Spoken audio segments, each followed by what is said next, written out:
एक पुस्तक और 100 रुपए, इससे प्रभात प्रकाशन की शुरुआत हुई थी। पहले 3 महीने इस बात के लिए तरसते क्योंकि पता पूछने के लिए ऊपर चढ़ जाए। अच्छा। पुस्तक तो खरीदने की बात अलग है, हमारी किसी पुस्तक में हाँ। कुछ भी असांस्कृतिक, अभारतीय, अराष्ट्रीय नहीं होना चाहिए, अश्लील नहीं होना चाहिए, राष्ट्र के विरोध में कुछ होगा हम नहीं चाहते। पहले हम लोग पुस्तक की 2000 प्रतियों की आवृत्ति करते, फिर 1000 प्रतियों पे आए, फिर 500 कॉपीज पे आए। अच्छा। कितना नीचे जाएंगे, जबकि लगभग 100 करोड़ की आबादी हिंदी जानने बोलने वाली है। हाँ जी। तो इसलिए बहुत बड़े संकट के बादल छाए हुए हैं। एक चोर ने चोरी की, कवि है मराठी के मुर्वे, चोरी करके चले गए, सामान ले गए, बाद में पड़ा ये तो कवि की है, तो बाकायदा वहां छोड़ के आए और नोट बना के देके क्षमा मांगी कि मुझसे बड़ा अपराध हो गया कि मैंने आपके यहाँ चोरी की। ओह। तो ये उन लेखक के प्रति सम्मान है, साहित्यकार के प्रति सम्मान है। हमने जैसे पुस्तक छापी, भारत के आक्रांताओं की कलंक कथा, तो उनको लोगों को लगा आक्रांतों ने कैसे कैसे हो, भारत के प्रतापी सम्राट। हमने पुस्तक प्रकाशित की महाराणा, उस महाराणा पुस्तक में 1000 वर्षों का जो संघर्ष रहा है आक्रांताओं के साथ, उसका निरूपण हुआ है। ऐसा इतिहास, ऐसे तथ्य जो अनजाने रहे, अच्छा। जानबूझ के छुपाए गए हमसे। तो भारत अब सच्चा इतिहास जानना चाहती। रामलला की प्राण प्रतिष्ठा समाप्त, हाँ। तो गीता प्रेस के पास दिसंबर में सब उसके समाप्त हो गई। जितने स्टॉक थे उनके पूरे भारत में सब समाप्त हो गए। ये शक्ति है धर्म की।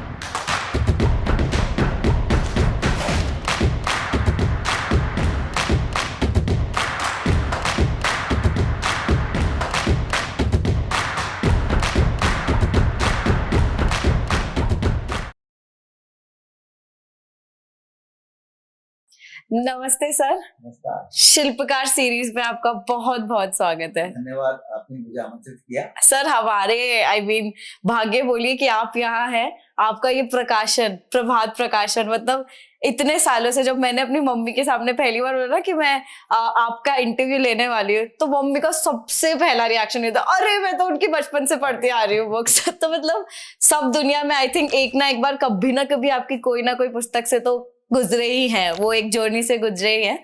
तो आज मैं आपकी उस प्रभात प्रकाशन की जर्नी आपसे जानना चाहती हूँ, और आप इतने बड़े शिल्पकार कैसे बने हैं, वो लोग आपसे कुछ सीख पाए, वो जरूर जानना चाहती हूँ। तो थैंक यू यहाँ आने के लिए। हाँ जी। और अगर मैं पहले क्वेश्चन से ही शुरुआत करूं, तो मैंने कहीं पढ़ा था कि एक पुस्तक और 100 रुपए, इससे प्रभात प्रकाशन की शुरुआत हुई थी। सर, वो जर्नी आप एक बार मुझे बताएं। इसकी यात्रा प्रारंभ की थी पिताजी ने। हाँ। हम तो उस यात्रा के सफलता के मार्ग पर आने के बाद पथिक बन गए, साथ चल रही। 1952 में मथुरा में पिताजी ने प्रारंभ किया। उनकी शिक्षा दीक्षा हुई, एमकॉम LLB किया प्रयागराज से, इलाहाबाद विश्वविद्यालय से। उनको वकालत करनी थी, परंतु लगा कि वो उनके बस का है नहीं। अच्छा। उतनी झूठ है वो सब करना, तो लगा फिर प्रकाशन शुरू करें, क्योंकि पैतृक व्यवसाय था। पिता हमारे दादाजी पुस्तकों के व्यवसाय में थे। अच्छा। लाहौर में हमारी एक शाखा थी, पुस्तकें बेचते थे, पर धार्मिक किताबें करते। तो 1952 में पिताजी ने प्रभात प्रकाशन प्रारंभ किया। ओके। 1952। हाँ। और फिर 1958 में दिल्ली आ गए। तो बहुत ही छोटी पूंजी के साथ यात्रा प्रारंभ की। और जो हमारा चावड़ी बाजार का कार्यालय जहाँ से प्रारंभ किया था, पिताजी हमको बताते थे कि पहले 3 महीने इस बात के लिए तरसते क्योंकि पता पूछने के लिए ऊपर चढ़ जाए। अच्छा। पुस्तक तो खरीदने की बात अलग है, हाँ। कोई भटकता हुआ व्यक्ति पता पूछने के ऊपर चढ़ जाए, ये स्थिति। अच्छा। तो वहां से यहाँ तक की यात्रा, वो सब उन्हीं का पुरुषार्थ है, हमारे पिताजी श्री श्याम सुंदर जी का। हाँ। उन्हीं की चलती हुई ट्रेन में हम लोग चढ़ गए। तो आपने जब से यहाँ पर कदम रखा, आपको कैसा, मतलब आप पहले तो हमेशा से यही चाहते थे कि या कुछ आपका प्लान था कि आप क्या करना चाहते हो? प्रकाशन क्या होता है उसको उस समय समझते नहीं थे। हाँ। जब तक पढ़ते थे तब तक इसका महत्व नहीं पता था। अच्छा। मैंने बीकॉम ऑनर्स किया श्रीराम कॉलेज कॉमर्स से। मैंने भी मैं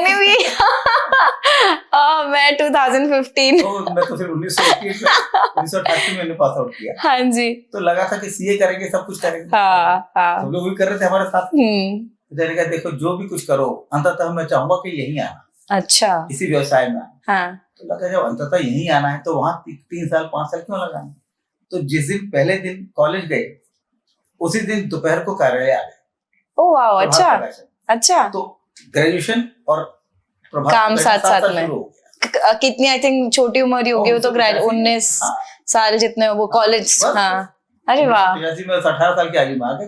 कैसी जर्नी रही है अभी तक की आपकी? संतोषप्रद, क्योंकि ये प्रकाशन व्यवसाय एक ऐसा व्यवसाय है केवल अच्छे लोगों से आपका संपर्क आता है। अच्छा। अच्छे विचारवान,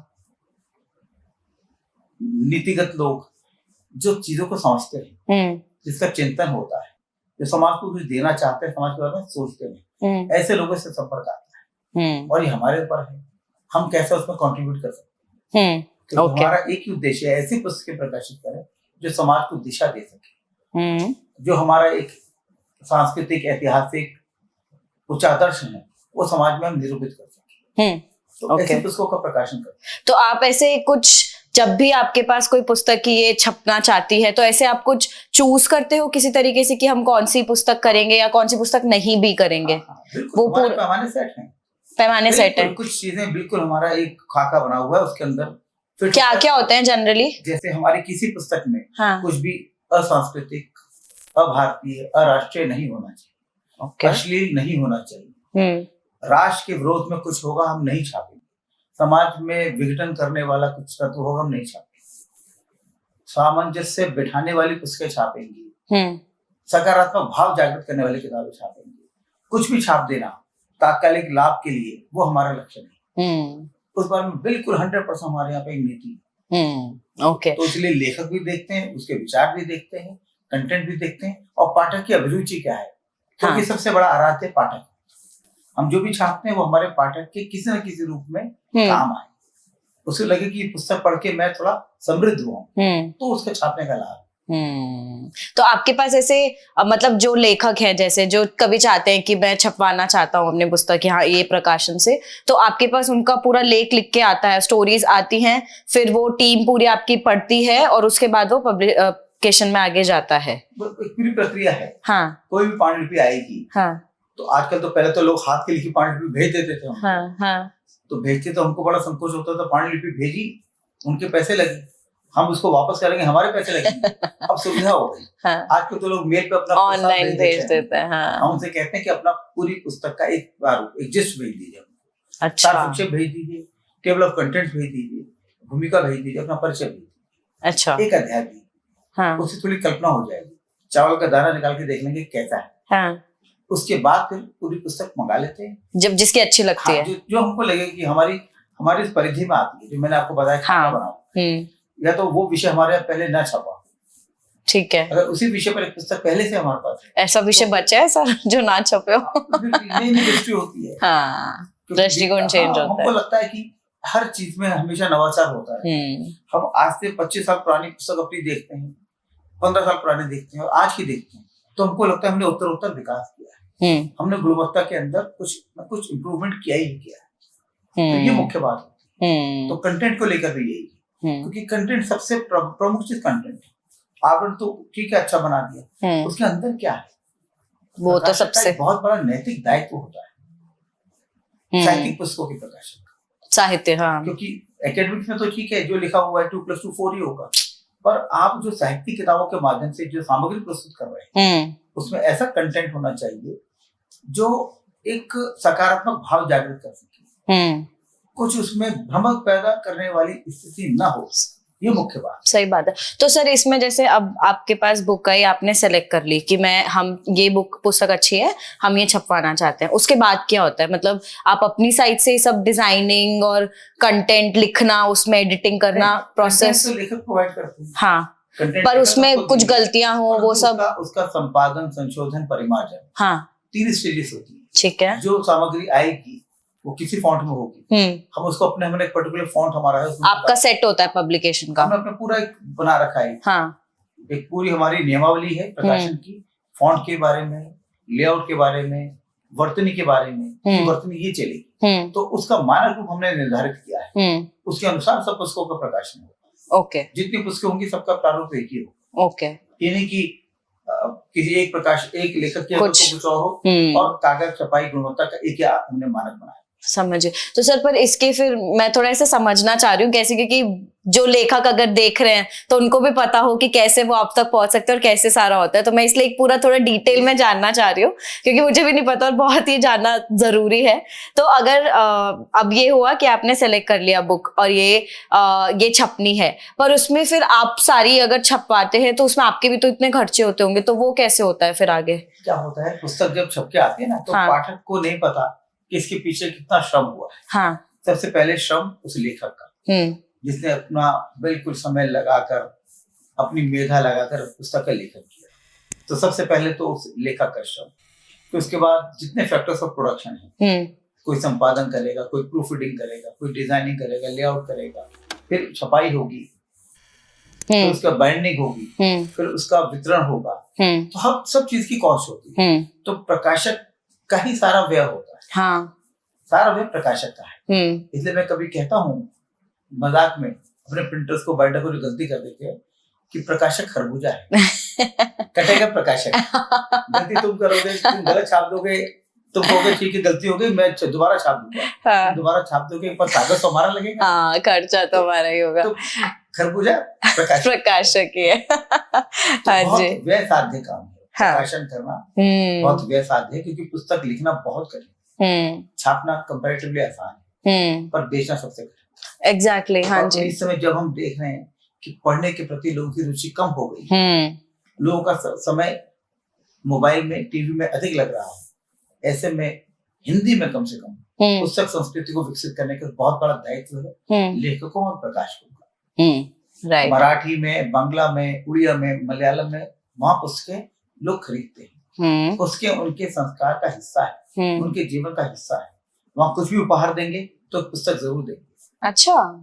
उत्तर भारत में लोग पुस्तकें उपहार में नहीं देते। हाँ यार, सामान्यतः नहीं देते। हाँ। दे भी दे तो उसको कोई विशेष महत्व नहीं देता। बहुत कम है अभी तो। ऐसा नहीं है कि पुस्तकों के प्रति लोगों का अनुराग नहीं था। पहले हम लोग पुस्तक की 2000 प्रतियों की आवृत्ति करते थे, फिर 1000 प्रतियों पे आए, फिर 500 कॉपीज पे आ गए। अच्छा। कितना नीचे जाएंगे, जबकि लगभग 100 करोड़ की आबादी हिंदी जानने बोलने वाली है। हाँ जी। तो इसलिए बहुत बड़े संकट के बादल छाए हुए हैं इसमें। तो उसमें ये भी है, हमारे सामने दोनों उदाहरण है। हमारी पुस्तक है द हिडन हिंदू, अक्षत गुप्ता। हाँ जी। उस पुस्तक के 3 खंड है, ट्रायोलॉजी है वो। हाँ। उस त्रयी की हमने लगभग मिला के 3 लाख से अधिक प्रतियां बेच चुके हैं। ओह वाह। तो क्या है कि आपको पाठ की अभिरुचि का ध्यान रखना, पाठक क्या पढ़ना चाहता है। तो हम लोग इसी पे चिंतन करते रहते हैं कि जो पाठक की अभिरुचि हो उसके अनुसार पुस्तकों का प्रकाशन हो। पर पाठकों की अभिरुचि का मतलब ये नहीं है कि लोग मसाला फिल्म देखना चाहते हैं तो वैसी छाप दे। हाँ जी। वो तो हमारा जो बैरोमीटर, उससे बात तो कुछ होगा ही नहीं। जो सेक्स, हिंसा, वायलेंस ये सब दिखाते ना, वो तो बिल्कुल उसमें तो 0 टॉलरेंस है हमारी। तो ये तो पर सर बहुत भी पुस्तक में कुछ ऐसा आपत्तिजनक या कुछ होगा तो उसको चिन्हित करके उनको भेज देंगे कि ये हमारे संपादक को इंगित किया है, इसको या तो संपादन करके हटा दीजिए आपसे, नहीं तो हम हटाएंगे। अच्छा। हाँ। और वो सम्मान करते हैं इस बात, तो बात का सम्मान करते हैं। मैं आपको उसको चुटकुले के रूप में समझ लीजिए। हिंदी के बड़े व्यंग्यकार हैं, उन्होंने मुझसे कहा कि मेरी पुस्तक आप छाप दीजिए। आपसे छाप देंगे आप? हिंदी के बड़े पुस्तक मेले में आने की, तो आप समय से दे देंगे। तो उन्होंने 5 रुपये भेज दी। मैंने संपादक को कहा इस पे काम शुरू कर दो। वो दूसरे दिन ही मेरे पास आया, बोले ये क्या लिया? बड़े द्वितीय संवाद है, ये है वो, चिन्हित करके दो। मैंने चिन्हित करके भेजा, उनको व्हाट्सएप किया, फोन किया। मैंने कहा सर ये तो मेरे नहीं चाहिए। तो उन्होंने हंसते हुए कहा अच्छा ठीक है, मैं आपको कोई वेजिटेरियन पांडुलिपि दूंगा। तो मैंने उनसे कहा मैं प्याज लहसुन भी नहीं खाता। तो पुस्तक मेले में उन्होंने कहा, हमारे स्टॉल में 10 लोगों के बीच में कहा कि देखो ये प्रभात जी का कन्विक्शन है कि उन्होंने कहा कि देखो किताब नहीं छपेगी। और फिर चुटकुला उन्होंने खुद सुना। असलियत में जो हमारा समाज है वो आपको बता। तो ये प्रतिमान हमको स्थापित करने पड़े। केवल पाठ की अभिरुचि को ध्यान में रख के ना, ये नहीं। पर सर ये जो आपने बोला बहुत ही डिफिकल्ट काम है, क्योंकि आजकल जो आपने ई बुक्स हो गई हैं, टीवी भी तो एक चीज है, पर बुक्स की भी बात करो तो भी वो पूरा डिजिटल जाता जा रहा है। में भी क्या है, उसको उतना प्रतिसाद नहीं मिल रहा है। हम हाँ लोग बनाते हैं, हाँ, आप काफी एक्टिव है। ये बुक्स में सब बनती है, हाँ। पर उसको ज्यादा कुछ उसके लेने वाले नहीं। तो आपको क्या लगता? क्योंकि पढ़ने के प्रति अभी लोगों को रुचि जागृत, जब पढ़ने के प्रति एक अंदर भाव जागृत हो कि हाँ मुझे पढ़ना है, जैसे हमको हमारे तो पुराने लोग बताते हैं कि देवकीनंदन खत्री की पुस्तक आई चंद्रकांता, तो उसको पढ़ने के लिए लोगों ने हिंदी सीखी। अच्छा, हिंदी सीखी कि ये पुस्तक आई, मुझे पढ़नी है। ऐसे हिंदी में स्वनाम धन्य लेखक होते थे जिनकी रचनाओं को लोग ढूंढते थे, कौन सी नई किताब आई है अज्ञे की, महादेवी जी की कौन सी नई पुस्तक आई है, निराला की कौन सी पुस्तक आई है, शिवानी ने क्या नया लिखा है। पर ऐसा नहीं है, दिन बाय दिन कम होता जा रहा है। लेखकीय मैं समझता हूँ दायित्व बोध की कमी है, लेखक भी आत्म केंद्रित होकर लिख रहे हैं। और बड़ी बात यह है कि पाठक का प्रतिसाद उनको नहीं मिलता। पाठक अगर उत्साह से पढ़ेंगे, और कुछ ये भी है कि हिंदी में लोगों को सम्मान नहीं है लेखकों का। उत्तर भारत में हमें लोग बताते हैं कि मराठी में इतनी यशस्विता प्राप्त है। अभी एक ताजा उदाहरण है, एक चोर ने चोरी की, कवि है मराठी के मुर्वे, चोरी करके चले गए, सामान ले गए, बाद में पड़े ये तो कवि की है, तो बाकायदा वहां छोड़ के आए और नोट बना के देके क्षमा मांगी कि मुझसे बड़ा अपराध हो गया कि मैंने आपके यहाँ चोरी कर ली। तो ये उन लेखक के प्रति सम्मान है, साहित्यकार के प्रति सम्मान है। कुसुमाग्रज जी का निधन हुआ तो उनकी अंतिम यात्रा में 1 लाख लोग सम्मिलित हुए। हिंदी में बड़े से बड़े साहित्यकार चले जाते हैं, छोटा से कहीं छप जाती है खबर कि वो नहीं रहे। पर आपको क्या रीजन लग रहा है, ऐसा क्यों है नॉर्थ इंडिया में स्पेशली? उदासीनता है हमारे पास। हम लोग असल में पराधीन मनोवृत्ति में रहे, लगातार हमारे पर आक्रमण होते रहे, तो हिंदी भाषी अपने आप को एक पराजित मनोवृत्ति के लोग हो गए, आघात झेलते रहे आक्रांताओं के, तो वैसा मानस बन गया। तो अब उनका गौरव बोध जागृत करने की आवश्यकता है। हम ऐसी ही पुस्तकों का प्रकाशन करते हैं जो हमारा गौरव बोध जागृत, जैसे कि हमारे मतलब हमने जैसे पुस्तक छापी भारत के आक्रांताओं की कलंक कथाएं, तो उनको लोगों लगा रही आक्रांतों ने कैसे कैसे हम भारत के प्रतापी सम्राट, हमने पुस्तक प्रकाशित की महाराणा। उस महाराणा पुस्तक में 1000 वर्षों का जो संघर्ष रहा है आक्रांताओं के साथ, उसका निरूपण हुआ है। ऐसा इतिहास, ऐसे तथ्य जो अनजाने रहे, अच्छा। जानबूझ के छुपाए गए हमसे। तो भारत अब सच्चा इतिहास जानना चाहता है। क्या था आखिर विश्व की 23% जीडीपी में हमारा रोल था। हमने एक पुस्तक छापी थी सर वी.एस. नायपॉल की कहने पे, Nobel laureate sir VS. Naipaul. उसमें उन्होंने कहा कि भारतीय अपने गौरवशाली अतीत का बोध नहीं करते। तो उन्होंने कहा, उन्होंने प्रेरित किया, हमने कुछ लोगों को लगाया इस काम पे, उससे लिखी द इंडिया दे सॉ। तो जो फॉरेन ट्रेवलर्स थे उन्होंने भारत के बारे में चीजें जो बोली हैं, हाँ। यहाँ के कला, विज्ञान, उद्योग, वाणिज्य सबके विषय में, उसका संकलन, पूरा संकलन, ओह वाह। और 4 खंडों में द इंडिया दे सॉ पुस्तक है। हाँ। उसको लोगों ने बहुत सराहा कि ये देखिए, ये है भारत जिसको हम जानते नहीं। तो नायपॉल पे लोग आरोप लगाते थे कि आप तो हमेशा भारत के विरोध में लिखते हैं। उन्होंने मुझसे एक दिन कहा, बोलना मैं आपको हिलाता हूँ, झकझोरता हूँ, आपको भारतीयों को झकझोरता हूँ कि तुम्हारे अंदर इतनी क्षमता है, जो जागे। हमने पुस्तक लिखी, उन्होंने पुस्तक थी इंडिया अ वुंडेड सिविलाइजेशन, अ वुंडेड सिविलाइजेशन, ओके। हमने हिंदी में छापा भारत एक आहत सभ्यता। तो छापी तो कई लोगों ने कहा कि तो नेगेटिव किताब है, हाँ। भारत की निंदा इसके अंदर ऐसा भी। तो उन्होंने कहा कि उन्हें जब उसका लोकार्पण हुआ, माननीय आडवाणी जी ने लोकार्पण किया, तो उन्होंने कहा कि ये पुस्तक आप लोग को जागृत करने के लिए लिखी। तो सोचिए, लोग सोचते हैं, जानते हैं भारत की क्षमता क्या है। पर सर अब मुझे ऐसा लगता है पर्टिकुलरली कि शायद वो दौर वापस आ रहा है, धीरे धीरे भले पर आ रहा है। जो नई जनरेशन है ना, वो वापस आ रही है। ये सामाजिक चेतना जागृत हुई है लोगों में। हाँ। मैं इसको राजनीतिक परिवर्तन के कारण से मान सकता हूँ।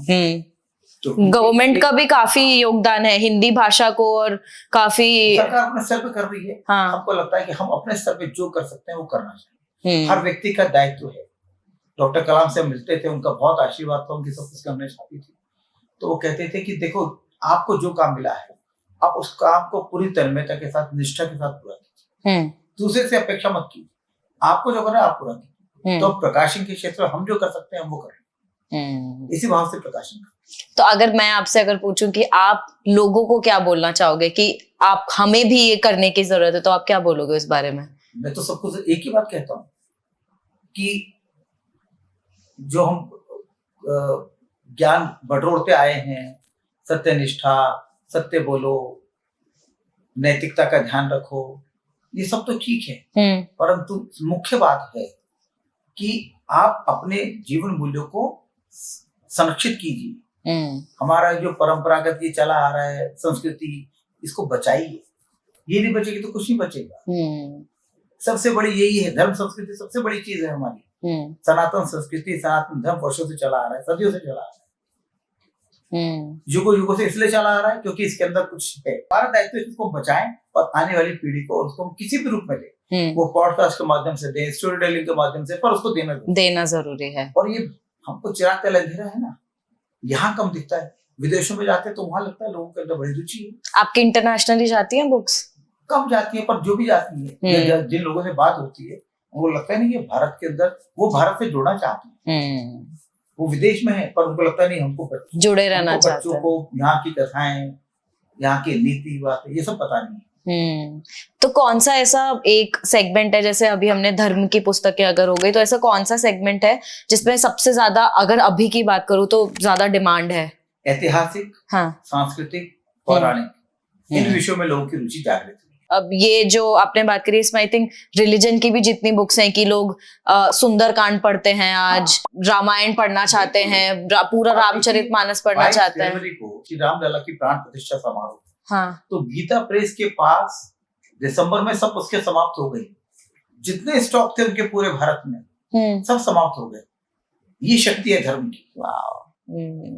तो लोगों को लगा कि ये जो एक तरह से समझ लीजिए एक पुनर्जागरण हो रहा है, सांस्कृतिक पुनर्जागरण हो रहा है, उसमें पुस्तकों की भूमिका है। तभी तो पुस्तकों से जो एक मतलब जब तुम पढ़ के जो एक चीज फील कर सकते हो ना, वो ये बात निश्चित है। पढ़ने में, पुस्तक पढ़ने में और किंडल पे पढ़ने में बहुत अंतर है। आप बताइए। पढ़ते हैं तो वो शब्द हमारे मस्तिष्क में अंकित हो जाते हैं। हमको तो अपने बचपन की याद है, हम पढ़ते थे तो कहते थे वो बाईं तरफ को नीचे हो, वो इक्वेशन दे रखी है, वो कर लो यार, वो उसमें सब कुछ आ जाए। तो हम पढ़ते तो हमको पता है कि वो इस पृष्ठ पे ऊपर है, नीचे कहीं पे है। किंडल में ये सब संभव नहीं। पुस्तक में आप उसको मार्क कर सकते हैं, रेखांकित कर सकते हैं। वो सर, मैं तो बोलती हूँ किताबों की जो खुशबू होती है ना, वो ही तुमको एक वो ले जाती है उधर। कहीं भी जाता हूँ सबको कहता हूँ बच्चों में पढ़ने का संस्कार डालिए। अगर बालपन में संस्कार पड़ गया पढ़ने का, तो वो जैसे जैसे बड़ा होता रहेगा, कितना भी व्यस्त होता रहेगा, वो उसका प्रेम छूटेगा नहीं उसको। आखिर जिसकी रुचि होती है वो 3 घंटे निकाल के फिल्म देखने जाता है, ट्रैकिंग पे जाता है, सही बात जाता है। और जिसकी पुस्तकों में हो जाती है रुचि, फिर हो ही जाती है, बिना पढ़े रह ही नहीं सकते। तो इसलिए बच्चों में पढ़ने का संस्कार डालें। दुर्भाग्य है कि न आज माता पिता पढ़ते, न उनके शिक्षक पढ़ते। जब वो स्वयं नहीं पढ़ते तो बच्चों को पढ़ने के लिए कैसे प्रेरित करें? घर में जब आते हैं तो कहते हैं बच्चों को मोबाइल देके, चल तू बिजी हो, हमको अपनी बात करना है, हमको टीवी सीरियल देख। तो ये कड़वा सच है समाज का। इसलिए सामाजिक परिवर्तन चाहिए, सामाजिक चेतना जागृत करने की आवश्यकता है। इससे सरकार कुछ नहीं करेगी, सरकार से बिल्कुल अपेक्षा नहीं है, ये सामाजिक काम है। हमारे धर्म गुरुओं को, हमारे संतों को आह्वान करना चाहिए कि धर्म की रक्षा तभी होगी जब आप सत्य साहित्य का भी पाठन करेंगे। तो ये उनकी ओर से एक आह्वान होगा, तो मुझे समझता हूँ कि परिवर्तन आएगा। आपके घर में सर, आपके बच्चों के लिए आपने कैसा माहौल रखा है? जब करते हैं वो चिराग का अंधेरा, वो जब यहाँ आते हैं उसके 4 पुस्तकें लेके जाते फिर रखी रहती, यही पढ़ेंगे।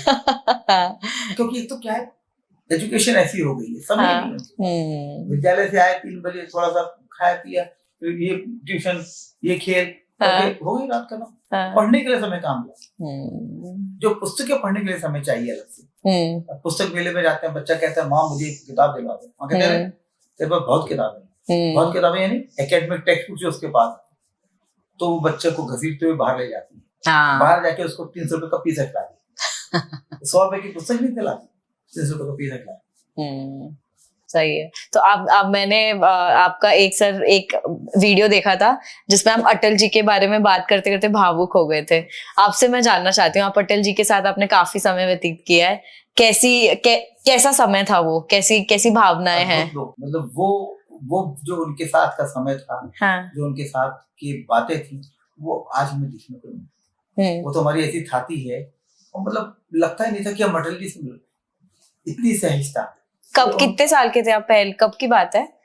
नहीं, अटल जी 1998 में तो प्रधानमंत्री बन गए, तो उनसे संपर्क परिचय तो 1990 से था। ओके। पिताजी के साथ मिलके जाते, पिताजी तो प्राण संपर्क है। हाँ जी, हाँ जी। हम संघ के स्वयंसेवक के नाते से इन सब लोगों से एक सहज संबंध रहता है, क्योंकि वो राजनीतिक क्षेत्र में काम करते हैं, हम लोग एक स्वयंसेवक हैं, परंतु वो निकटता, आत्मीयता रहती है।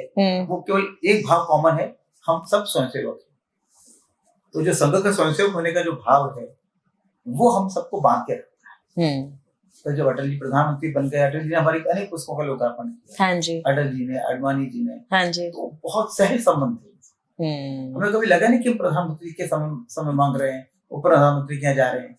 फोन करते थे आडवाणी जी के यहाँ कि ताऊ जी बैठे हैं, बोले हाँ तो मैं आ रहा हूँ, जाते थे। क्योंकि उनको पता था ये किसी अपने काम से नहीं, कोई व्यक्तिगत काम नहीं है इसका काम क्या होगा, किसी पुस्तक में कोई भूमिका मिल जाए, किसी पुस्तक का लोकार्पण हो जाए, यही हमारा उनसे काम था। और वो सहज करते थे। आडवाणी ने तो ऑन रिकॉर्ड कहा कि मेरे पास सबसे अधिक पुस्तकें मैंने लोकार्पित की होगी प्रभात प्रकाशन की। और अटल जी जब प्रधानमंत्री थे, तो जो 7RCR में पंचवटी नाम से एक हॉल बना था, तो वहाँ प्राय महीने में 2 महीने में हमारा एक लोकार्पण समारोह होता था। अच्छा। तो लोग कहते, और जलपान भी उनकी ओर से होता था। तो लोग कहते थे कि आप लोगों ने यहाँ पर अच्छा व्यवस्था कर रखी है, प्रधानमंत्री के आओ, लोकार्पण अटेंड करो और जलपान भी करके जाओ। बस। आपकी कोई पहली पत्रिका भी उनके? हमारी पत्रिका है साहित्य अमृत। तो वो हम लोग, शंकरदास शर्मा हमारे राष्ट्रपति जी थे, उनके पास गए थे। अटल जी, हमारे पिताजी श्याम सुंदर जी और विद्यानवास मिश्र हिंदी के बड़े साहित्यकार। तो वैसी साहित्यिक चर्चा होती, क्योंकि शंकरदयाल जी भी साहित्य के रुचि के लोग थे, अटल जी भी, अटल जी कवि भी थे। तो बात चली कि साहित्यिक पत्रिकाएं बंद हो रही है, कैसे चलेगा? धार्मिक बंद हो गया, साप्ताहिक हिंदुस्तान बंद हो गया, इतने बड़े बड़े समूह की पत्रिकाएं बंद हो गई, कैसे चलेगा? तो अटल जी का देखो, पत्रिकाएं इसलिए बंद हो गई क्योंकि वो एक व्यावसायिक दृष्टि को लेकर चल रही। तो जब उनको लाभ नहीं मिला तो बंद हो गई। तो पत्रिका तो निकलनी चाहिए।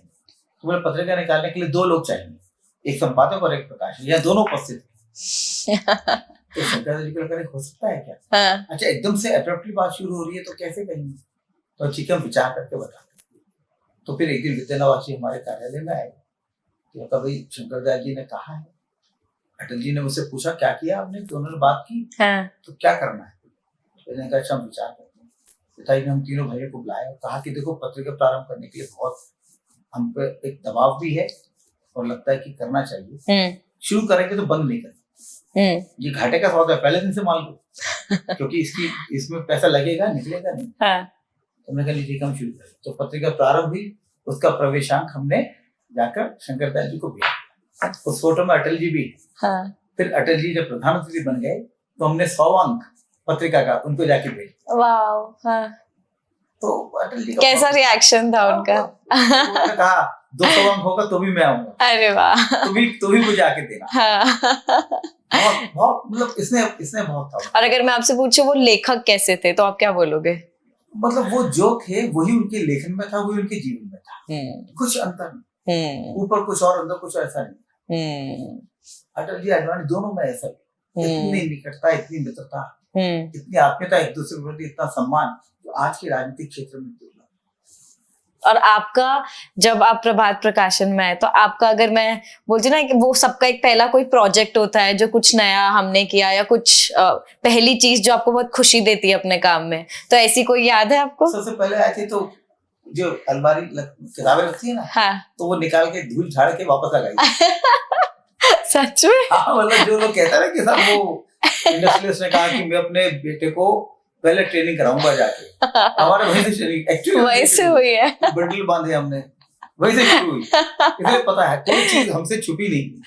प्रोफिटिंग में भी हमको नहीं पता था नेहरू में बड़ियों की मात्रा होती है, रुई में छोटी की मात्रा होती है। क्योंकि 8वीं तक हिंदी पढ़ी, फिर संस्कृत ले ली नंबर लाने के लिए, फिर अंग्रेजी के माध्यम से पढ़ते चले गए, हिंदी पे ध्यान नहीं। अच्छा, पता ही नहीं था प्रकाशन क्या होता है। लोग पूछते थे क्या काम करते हैं, किताबों की दुकान है। पता नहीं था प्रकाशन कितना बड़ा व्यवसाय बड़ा व्यवसाय है, कितना हाँ। सम्मान का है। हाँ। हमारे पिताजी बताते थे कि प्रकाशन को इतना सम्मान प्राप्त था कि इलाहाबाद विश्वविद्यालय के वीसी जब वहाँ प्रयागराज में 2 बड़े प्रकाशक थे, वो जाते थे तो वो खड़े होकर उनका अभिवादन करते थे। और आप प्रकाशकों की अपनी गति ऐसी बना ली है कि लाइब्रेरी में कहता है बाहर बैठिए, अभी समय नहीं मिलने।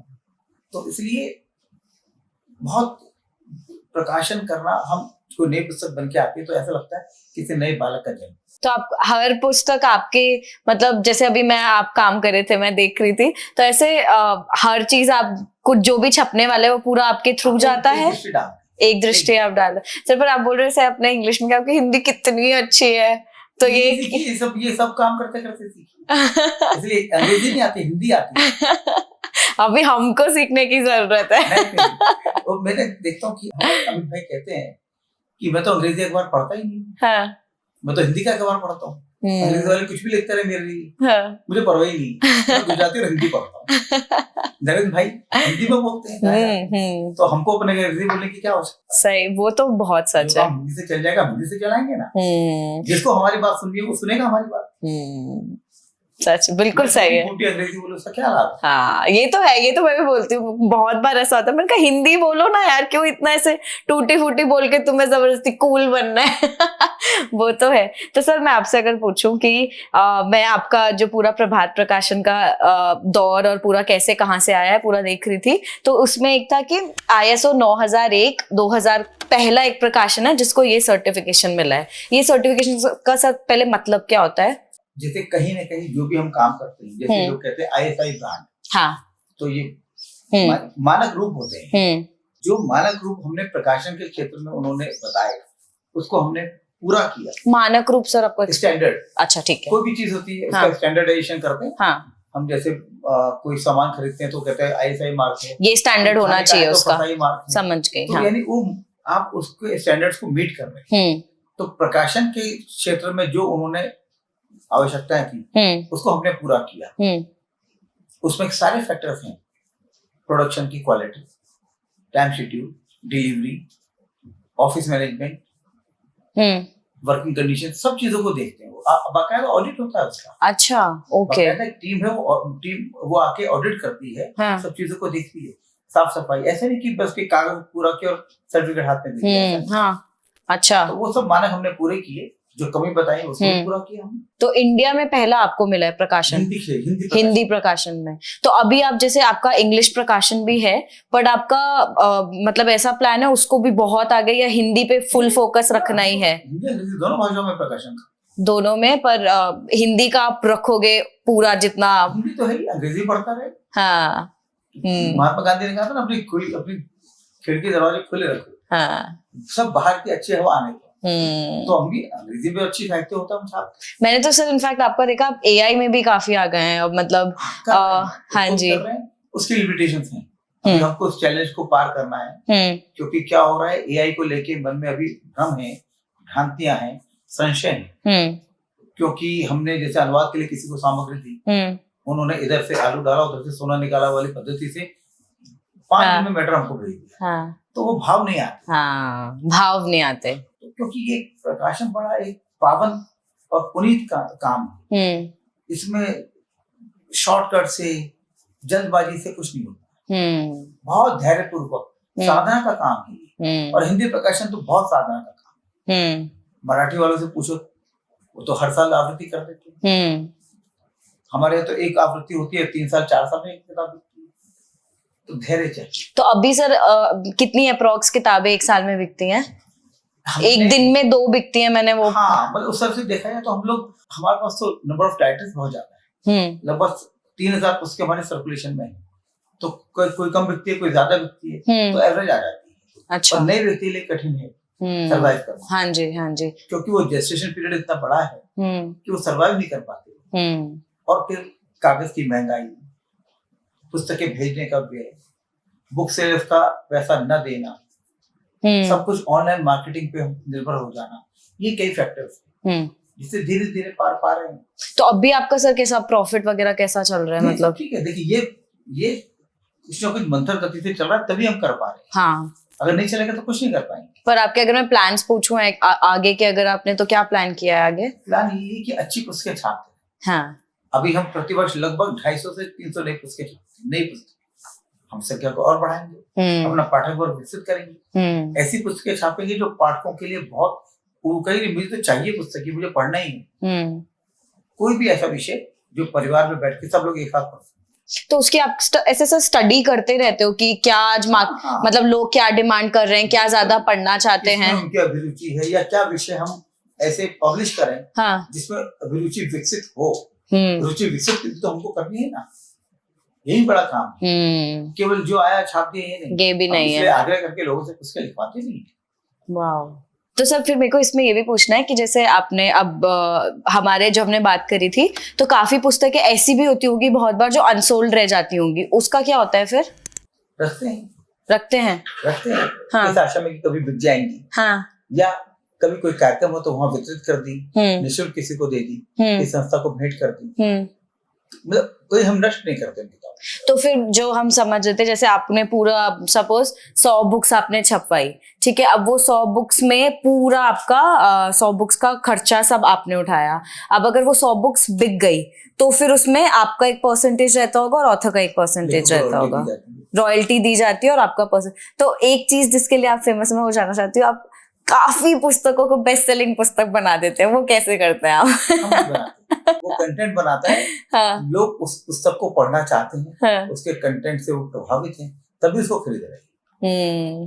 हमारा उसमें कोई भूमिका नहीं, हम तो केवल उसको प्रस्तुत कर रहे हैं। तो ये उस पुस्तक का अपना भाग्य है, उस लेखक का कर्मशीलता है उसकी कि उसकी पुस्तक लोकप्रिय हो। प्रकाशक तो उसको केवल पोषित कर रहा है, मुख्य काम तो लेखक का है। तो आप खुद भी लिखते हैं? पर नहीं, हम उतना समय नहीं है ना, वो मेरा हमको दी ईश्वर ने। हाँ, सो कितना मैं देखा सर आपकी कला, आप मॉडेस्ट है, पर मैंने देखा आपने इतनी जल्दी इतनी शब्द को एडिट कर दिया, मतलब ये सब सीख रहे हैं, विद्यार्थी हम लोग। हाँ। उसी रूप में वो भाव जागृत रहना चाहिए हमारा। हाँ। हमेशा सीखते रहना। हाँ। तो केवल उत्तरोत्तर विकास करना। एक अभी एक पाठक ने हमको पत्र लिख के भेजा है साहित्य अमृत के लिए कि देखिए इसमें इतनी त्रुटियां हैं। हाँ। उन्होंने कितने लेखक त्रुटियां हैं, तो मैंने उनसे कहा कि कृपया त्रुटियां बताइए ताकि उसका हम समाधान कर सकें। हाँ। तो उसको हम देखेंगे कहाँ कमी है, उसको ठीक करेंगे। क्योंकि निंदक नीरे राखे वाली बात, हमारे कमी दोष हमको बताएंगे तो उसका परिष्कार कर पाएंगे। केवल अच्छी अच्छी बातें सुननी अपने बारे में, वो हमारा संस्कार नहीं। अपनी गलतियों से सीखकर उसकी पुनरावृत्ति न करना, उस दोष को सुधारना, ये पहली प्राथमिकता है। तो इसलिए कोई भी पुस्तक आती है उसका संपादन संशोधन करना आवश्यक होता, हम करते हैं। करने के बाद लेखक की संस्तुति के लिए भेजते हैं कि आप उपयोग कर दी, क्योंकि अंततः वो पुस्तक उनकी है। हाँ, उसमें कहीं कहीं हो तो बहस और विवाद का विषय होता है। हाँ। तो कहीं ना कोई मध्यमार्ग करके इसको पूरा करते हैं। पर लेखक को अपना हम जो हमारा एक पॉइंट ऑफ डिस्कशन होता है वो जरूर रखते हैं कि इस बिंदु पे हमारी असहमति। तो बहुत बार सर एक ये जो जनरली जैसे आपका पब्लिकेशन हाउस है या मीडिया हाउसेस होते हैं जो पब्लिकेशन के, तो बहुत बार एक लाइन जो काफी ऐसे फेमस हो जाती है ना कि कुछ भी छाप दिया, तो आप उस चीज में जो पब्लिकेशन हाउसेस होते हैं तो उसके लिए आप क्या बोलोगे कि ये जिम्मेदारी इन हाउसेस की भी है कि आप कुछ भी नहीं छाप सकते?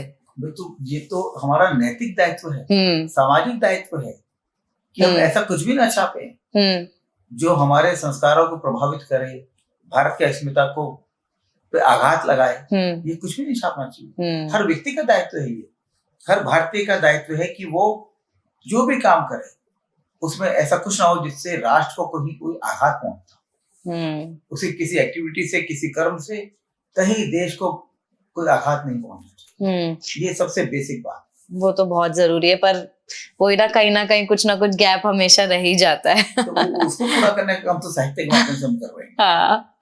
खिलाड़ी अपने माध्यम से करते हैं, अभिनेता अपने माध्यम से करते हैं, सबके अपने जिम्मेदारी। सब अपने अपने जिम्मेदारियों का निर्वाह ठीक प्रकार से करें तो समाज एकदम ठीक बन जाएगा। अगर मैं आपसे पूछूं सर, आप इतने शिल्पकार, इतने बड़े बड़े लोगों से मिले हैं, तो कोई एक इंसान जिसका मैं आपसे पूछूं कि ये इंसान आपको खुद बहुत प्रेरित करते हैं, वो कौन होंगे? एक का नाम लेना कठिन हो जाएगा, कोई भी जो एक टॉप, एक कहेंगे हम अपने माता पिता को सबसे ऊपर मानेंगे। हाँ सही बात जो है। उन्होंने संस्कार दिए, हाँ। वही हमारे आज हम जो भी हम कर रहे हैं वो संस्कार उनसे तो मिले हैं, या संघ से मिले तो संघ को हम कह सकते हैं। या मान लीजिए हम अटल जी, आडवाणी जी, जो भी हमारे इस प्रकार से राजनीतिक क्षेत्र के लोग रहे, सामाजिक धार्मिक क्षेत्र के जो लोग रहे, उन सबसे कुछ ना कुछ ग्रहण किया है। हमेशा हमने अपने हाथ यूं रखे कि जिनसे जो प्राप्त हो रहा है उसको हम लेते रहे। वही हमारी शक्ति, वही हमारा संबल है। कभी आप मतलब इतने, मैं ऐसे आपसे बात कर रही हूँ, आप कितने मतलब ऐसे जमीन से जुड़े हुए, जो बोलते हैं ना, आप इतना बड़ा प्रकाशन चला रहे हैं। कुछ ये सब ईश्वर का हमारा इसमें कुछ नहीं। उसने हमको कभी नहीं आया है मतलब कुछ नहीं है, सब ईश्वर का विधान है। जो कुछ भी हम कर पा रहे हैं वो सब उसके कारण से कर पा रहे हैं। वही हमको जगाता रहता है, हिलाता रहता है। गलती नहीं करना, अपने जो पथ से उससे डिगना नहीं। तो सब कराने वाला वही है। अब तो आप पूरा कर्मा में और भगवान में बिल्कुल, सब करने वाला ईश्वर है। वो एक सर्वशक्तिमान है, वही सब कुछ कर रहा है। आपका यहाँ आना, बात करना, ये सब ईश्वर का विधान है। सब योगा योग। तो आप मतलब जो ये कुछ भी, अगर मैं आपसे अच्छा एक चीज पूछती हूँ कि इतनी आपकी लंबी जर्नी है, तो कुछ तो ऐसा बहुत डिफिकल्ट आया होगा आपके प्रकाशन में या आपके करियर में या आपकी लाइफ में, जो आप मतलब बहुत ही आपको हर्टफुल रहा होगा। कैसे निकलते हैं आप उस केवल ईश्वर में विश्वास करते हैं। संकट आया है, वही उसको पार करेंगे। हम केवल अपने को कर्मशील रखते हैं, उसमें पीछे नहीं हटते, संकट से घबराते नहीं है। बहुत इतना विश्वास कैसे है सर? पर कुछ ईश्वर के बिना कुछ नहीं। मैं तो सबको एक ही बात कहता हूँ, ईश्वर करने वाला सब वही है। मुझसे कहते हैं सब ईश्वर के पास है, सब ठीक है। तो ये मेरा आत्मबल है कि जो कुछ करने वाला ईश्वर करने वाला है। आप केवल एकदम समर्पित भाव से अपने जिस काम को कर रहे हैं करते रहे, उसी से मार्ग प्रशस्त होगा। और आप आगे जो आने वाली हमारी जो जनरेशन है उसके लिए क्या कहेंगे फिर? यही, कर्म में विश्वास रखो, ईश्वर में विश्वास रखो, सत्यनिष्ठा में विश्वास रखो और देश के प्रति समर्पित रहो। सबसे बड़ा उद्देश्य आज यही है। समाज में जिस प्रकार का विघटन और एक अलगाववाद दिख रहा है, उसमें एक ही मार्ग है, देश को उसको केंद्र में रखिए कि हाँ, जो कुछ मैं करूं वो देश को मेरे कैसे संवर्धित करेगा, देश को आगे बढ़ाने में कैसे मेरी भूमिका हो सकती है, ये भाव जागृत करना आवश्यक। पर ये बहुत डिफिकल्ट काम है। हो गया व्यक्ति, हाँ, व्यक्ति आत्म केंद्रित हो गया, बहुत ज्यादा, मैं और केवल मैं, हाँ जी, तो बहुत ज्यादा। पता नहीं, वो बहुत ऐसा दौर है सर कि ऊपर आता है फिर नीचे हो जाता है। मतलब होता है ना कि लोग हमेशा रहा है, सुर असुर, दिन रात, उजाला अंधेरा हमेशा रहा है। हाँ जी, ये है, तभी तो हम समझ पा रहे हैं कि क्या सही है क्या गलत है। इसलिए ये तो हमेशा रहेगा, पर हम हमेशा इस बात के लिए प्रयासरत रहना चाहिए कि कोई हमसे कमी ना रहे, गलती ना रहे। आदमी जानता है जब गलत कर रहा होता है, पता मैं जानता है, एग्जैक्टली, हाँ जी, उन्हें पता होता है कहीं ना कहीं, उससे बचना है। कोई आखिरी सा शिल्पकार सीरीज है हमारी, तो अगर एक इंसान अपनी कोई, जैसे हमने जो बात करी कि हर सेगमेंट में वो ऊंचाई पे, जैसे आपने बात करी कि एक तो ईश्वर पे विश्वास कि वो सबसे सर्वप्रथम चीज है, उसके अलावा अगर मैं आपसे पूछूं एक इंसान को शिल्पकार बनने के लिए कौन सी वो 3 गुण अगर मैं आपसे पूछूं जो होने चाहिए जिसके मतलब जिससे वो शिल्पकार बन सकता है, तो आप क्या बोलेंगे? एक तो कर्मशीलता, सबसे पहले कर्मशीलता, अपने आप को काम में झोंकना पड़ेगा। आप ये टाइम पास करके काम नहीं कर सकते, पूरा झोंकना पड़ेगा। दूसरा, समर्पित भाव से उस काम को करने के लिए जो कुछ भी संभव है वो करना पड़ेगा। अपने व्यवहार को ठीक रखना पड़ेगा। सफलता आपके सिर पर चढ़ के बोलनी नहीं चाहिए, ये बड़ी बात है। और बाकी तो जो सब वर्च्यूज है वो होनी चाहिए कि सबके प्रति सम्मान भाव रखना, आदर करना, देश के प्रति एक निष्ठा रखना, ये सब बातें इम्बाइब करनी पड़ेंगी, उसके बिना काम चलेगा। सर, आपसे बात करके पता चलता है जो देश का एक है ना जुनून, वो आपके बातों में पता चलता है कि देश के लिए आपको कुछ करना। वो लोग बोलते हैं ना कि यार देश है, चल रहा है, अपनी रेस्पॉन्सिबिलिटी भूल जाते हैं। आपसे बात करके पता चल रहा है सर। तो सरोकार सबसे पहले अब जागृत करने पड़ेंगे, क्योंकि कठिन स्थितियां कठिन से कठिनतर होती जा रही हैं, इसलिए हमको और सचेत होना पड़ेगा।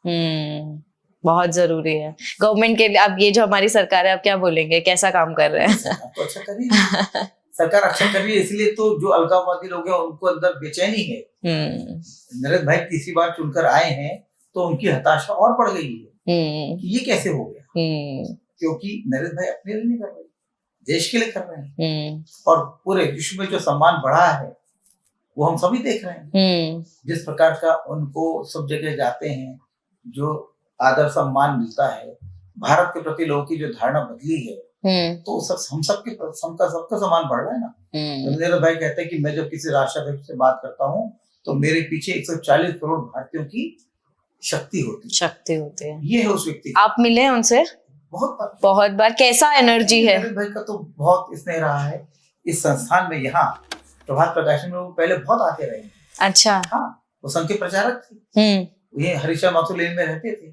अच्छा। तो परिचय हुआ, संपर्क हुआ। जब मैं पहली बार उनके गया तो 1998 की बात होगी शायद। उस समय 3 लैपटॉप उनके पास थे, तो मतलब देख के चकित रह गया, 3 लैपटॉप। हाँ। तो तब से टैक्स सेवी थे। वाओ। और वो आते थे यहाँ, उससे देखते थे, उनकी पढ़ने की शुरू से रुचि रही है। हाँ। और जब वो मुख्यमंत्री बने तो शपथ विधि में मैं गया था। हाँ। और कुछ दिन बाद उनके यहाँ से फोन आया कि मेरी पुस्तक है आपातकाल में गुजरात, उसका प्रकाशन करना है। वो प्रकाशन हमने किया। अटल जी प्रधानमंत्री थे, उन्होंने उसका लोकार्पण किया। वाओ। तो नरेंद्र भाई से बहुत स्नेह के संबंध है। हाँ। बहुत बातें।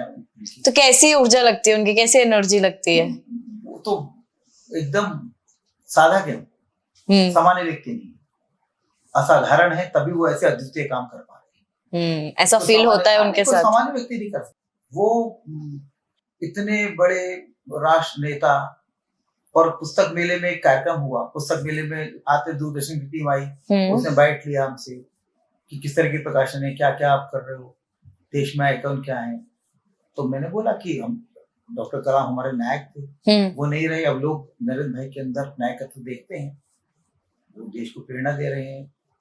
जो कि 2-4 मिनट बोला, बात खत्म हो गई। उसके 1 सप्ताह बाद में उनके यहाँ गया, इन्हीं के साथ गया था। जब वहां गया तो उन्होंने कहा उस दिन तुम अच्छा बोल रहे थे। हाँ। तो मैं तो चकित रह गया कि विश्व पुस्तक मेला भारत में, दिल्ली में विश्व पुस्तक मेला एक हो रहा है, उसमें दूरदर्शन पे एक छोटी सी बाइट किसी ने ली, उन्होंने कब देखी। तो ये कोई असाधारण व्यक्ति कर सकता ना हो के भी हर जगह, और देख भी नहीं मान लीजिए। परंतु जब प्रभात कुमार सामने आए तो उससे बताना, हम लोग तो किसी के पास जाते हैं तो हाथ पे काम लिख लेते हैं 4। हाँ। ये बात करनी है, अद्वितीय है। वाओ। तो इसलिए मैं तो उनको साधक मानता हूँ, वो व्यक्ति नहीं, वो असाधारण व्यक्ति है। और पूरी तरह से उन्होंने आपको देश के लिए झोंका हुआ। 1992 में हमने काम प्रारंभ किया था, पूरा मराठी से अनुवाद करके हिंदी में प्रकाशित किया। अटल जी ने उसके पहले 5 खंडों का लोकार्पण एक बार किया, फिर दूसरी बार 5 खंडों का किया। तो अटल जी ने कहा था उस समय कि आज एक महायज्ञ की पूर्ति हो रही है। प्रभात प्रकाशन का इसके लिए अभिनंदन की वीर सावरकर का वाङ्मय हिंदी में उपलब्ध कराया। तो वो अद्भुत था। वो केवल इसलिए कि सावरकर जी को हमारे ऑफिस में लोगों ने कहा कि क्या कर रहे हैं, 10 खंडों की बड़ी किताब छाप रहे हैं, कहाँ बिकेगी ये। पर पिताजी का था कि नहीं, ये सावरकर जी का वाङ्मय तो मुझे छापना।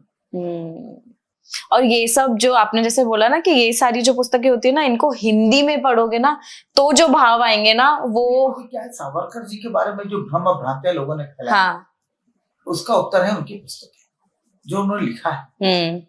और कल्पना कीजिए, मैं तो काला पानी गया हूँ, वहां पे देखा है मैंने। हाँ। वो काल कोठरी देखी है। अच्छा। मेरा बालक भी साथ में गया था, उस समय तो वो 7 ही वर्ष का था। उस अंधेरी कोठरी में इतने साल बिता देना, वहां पे नाखूनों से खुरच के दीवार में कविता पूरी लिख देना, असाधारण है। कल्पना नहीं कर सकते हम लोग। हमारा जीवन व्यर्थ है बिना जाए वहां देखे हम। कैसे लोगों ने वहां पर झेला है, जो संतरास झेला है, हम आज की पीढ़ी नहीं जानती। हम उसको बोध कर ही नहीं सकते क्या क्या झेला हम लोगों ने स्वतंत्र भारत के लिए। मतलब ये हम लोगों का दायित्व है, आज की पीढ़ी का दायित्व है कि कम से कम उसको हम अपने जीवन आत्मसात कर लें, आने वाली पीढ़ियों को बताएं, क्योंकि हमारे बाद की पीढ़ी को कौन बताएगा। हमको फ्री बताने वाले लोग थे, अब तक थे।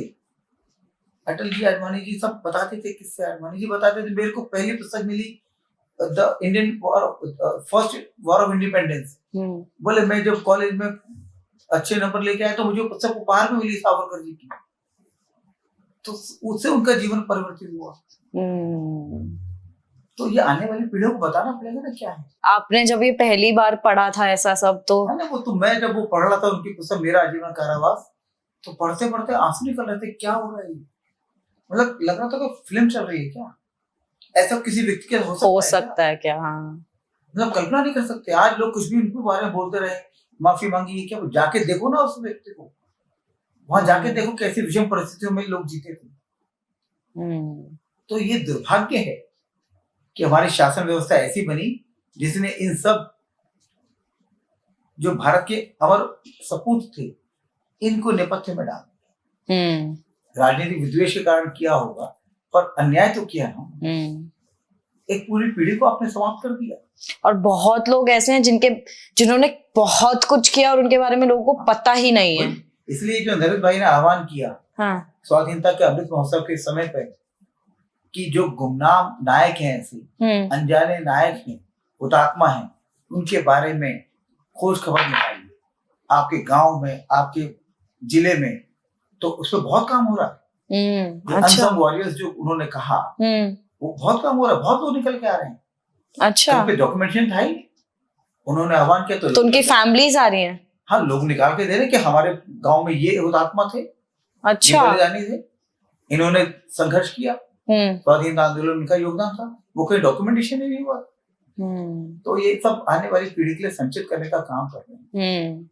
और बहुत जरूरी, ये पेरेंट्स की भी एक जिम्मेदारी है कि अपने बच्चों को पढ़ाएं। उन्होंने आह्वान किया कि आपके गांव में कोई अगर ऐसे हुतात्मा थे, बलिदानी थे, तो उनका कोई सामान अगर है तो लाइए, यहाँ पे संग्रहालय बना रहे हैं। अच्छा, संग्रहालय बना रहे हैं इसी के लिए, तो जो ऐसे बलिदानी हैं उनकी कोई भी सामग्री मिल जाए तो उसको राष्ट्र को समर्पित कर देंगे, कम से कम वो धरोहर के रूप में रहेगा जिससे लोग प्रेरणा ले पाए। तो विजन तो बहुत बड़ा है उनका, दृष्टि बहुत बड़ी। ईश्वर उनको ऊर्जा दे, शक्ति दे, आयुष्य दे, तो ये सब काम होंगे, जरूर होंगे सर। और आप जैसे लोग हैं तो पक्का होंगे। नहीं, आप लोग इससे संवाहक हैं ना माध्यम से। सर, हम आपसे सीख रहे हैं, हम कोशिश कर रहे हैं, आपसे सीखने के लिए बहुत कुछ है और सीख रहे हैं सर। चलिए, बहुत thank you so much sir.